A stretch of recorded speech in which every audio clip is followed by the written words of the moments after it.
What's up, YouTube? eRoute212 here with another video. So this past weekend, I went to the Garden State Winterfest, and I almost passed up some great books. Let's see what I almost missed.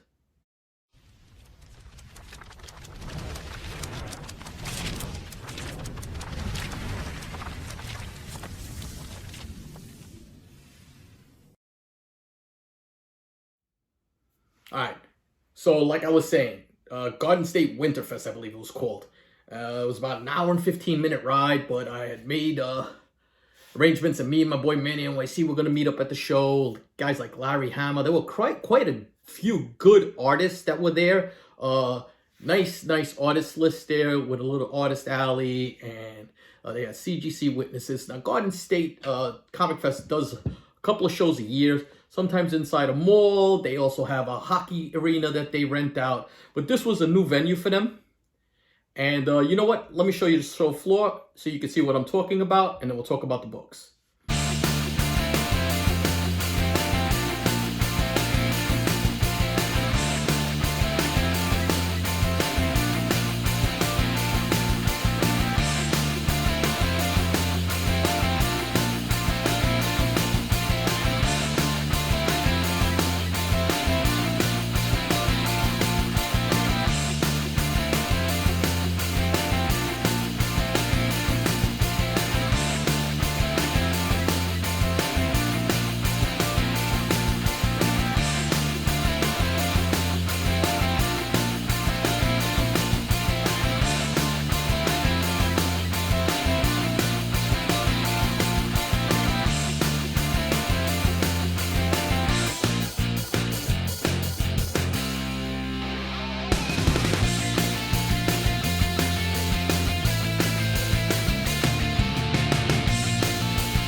So yeah, new facility, and I actually liked it. It was almost like a farm auction type of place. So these look like gigantic, I won't say barns, but silos of some sort.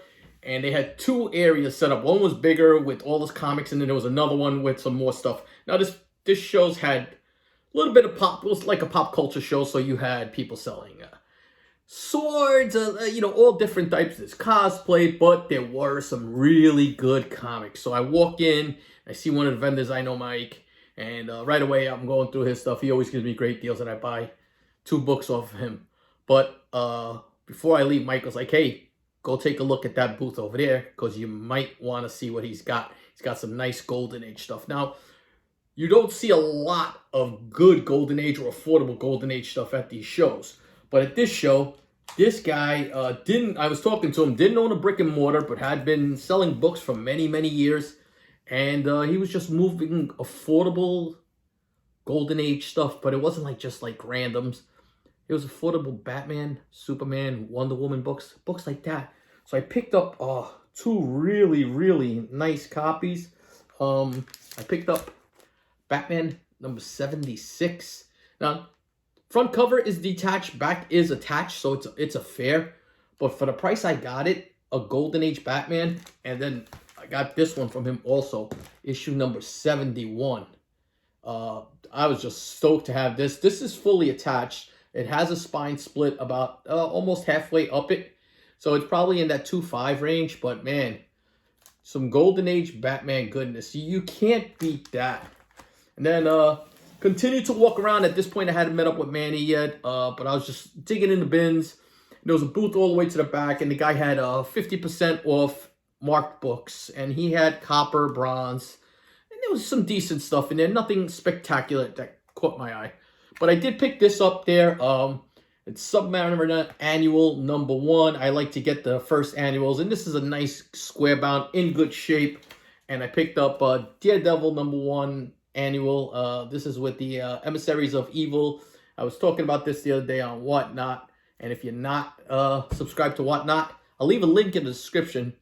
Sub up to it and use my recommendation. You get $10 off your first purchase. So if I put a book up there for 20 bucks, you can get a book for 10 bucks. Can't beat that, man. Have some fun with it. But Marvel was doing the Frightful Four and the Sinister Six, so every hero was getting their supervillain team of all their rogues, and this is, I guess, Daredevil's The Emissaries of Evil. But this was a nice shape, nice book to pick up.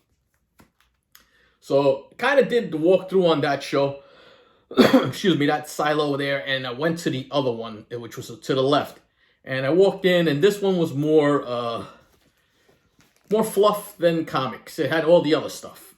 But there was a big booth that set back up there, and I think it's NRG Comics.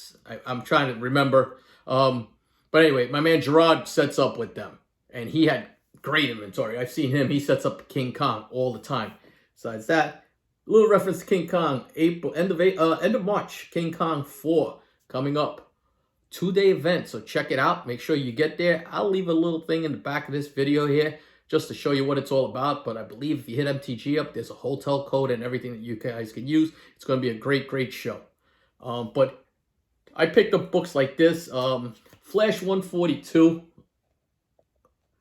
Flash 142, and this is an appearance by the Trickster. Books like this right now, it's time to get them now. With everything that just happened with James Gunn dropping news, I think, and it already started, certain DC keys are going to start to pop a little bit. I know the first Damian Wayne is starting to pick up a little bit, and Booster Gold's another one. Couldn't pass this up also. It's that Frank Miller classic with Punisher and Daredevil, Daredevil 183. He had a pretty nice copy of Captain America number 118, second appearance of the Falcon. Just an underrated book right there. And then this is a book that's seen a lot of heat just because of this character is finally coming back to comics. It's been a while. And first appearance of Power Girl, always a good book to have. All-Star Squadron number 58, good book.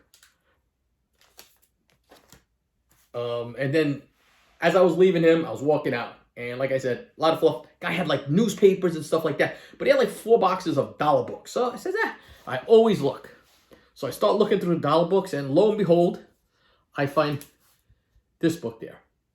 So this is Iron Man number 283. So this is the second appearance of War Machine, but it's a newsstand copy. So it's pretty nice. And it was signed by Bob Wycheck. I was hoping it was Bob Layton, but once I started researching the signature, I knew it wasn't a Layton signature. And I looked in the interiors, I knew it was Wycheck. But still, nice little book to find, right? So now I meet up with Manny, and we're just doing the walk around. And I wind up at that first booth where I had picked up those Daredevils, the place that had the 50% off. And we were looking at the walls and stuff, and then I start looking through a box, and I must have missed this box. This is why you always go back and hit that 2 rounds at least. I do 2 rounds of everywhere I go. And this guy had some gorgeous Silver Age Amazing Spider-Mans. And the story was that he picked it up from somebody. It was an original owner. The person had bought them and had these books in their collection forever. And he had just started picking up these books. The guy comes in and periodically brings him like a box of books, and he purchases them from him. So from this individual, I wound up picking up these last books here, but there's some gold in here. I picked up Amazing Spider-Man number 94, appearance by the Beetle, and these are all in nice shape. Picked up Amazing Spider-Man number 93, appearance by the Prowler. These are all John Romita goodness, damn it. Romita's killing it. This was a great one there. Amazing Spider-Man number 86, and this is the first new costume for the Black Widow. Amazing Spider-Man number 69, and that is a gorgeous Kingpin cover right there. Talk about gorgeous covers. Amazing Spider-Man number 66. Great Mysterio cover right there. There's like 4 or 5 issues where he uses the white background with the character. The villain as the main focus. He has the Kraven one, and he has the Medusa one. These things are really nice, but the problem with them is that they have a tendency of turning yellow in here now, just through oxidation in the years. So to find them with a nice white crispness to them, getting harder and harder. Same thing with the black covers, you know, just over the years, the black cracks, fades, and whatever. So when you're seeing a book like this and it pops, Amazing Spider-Man number 60, you got to take it. Another Kingpin appearance. And then this one here, it's an underrated. It's a sleeper for sure. That's Amazing Spider-Man number 61. This is the first cover appearance of Gwen Stacy. So how can you not take a Gwen Stacy book? It was just super affordable. And then this was the last one. And this is like the icing on the cake. This is what makes this deal so great. And then he took another 20% off the marked up prices, which were already fair. So he really gracious. But clean copy of Amazing Spider-Man number 100. Look at that thing, man. Just gorgeous. I can't believe that. These were sitting there. I walked up to them, checked out that booth, and completely passed those by. But even more amazing to me is that those things sat in those boxes for another hour and a half while everybody else perused through them, and nobody saw them and picked them up. But you know what? That's the way it is in the comic world. You know, it's comic karma, as some of my boys from New York Warriors used to say all the time. So that's the video for now. I hope you guys enjoyed it. Let me know what you think. Do you guys do a second lap? Do you guys do the more than once over just before? How do you guys hunt? Do you buy immediately, or do you do the once over? I get the FOMO sometimes, and I'm afraid I'm going to miss out on a really good book. So depending on the book, I might just grab it immediately. What do you guys do? That's it. Thanks for coming out.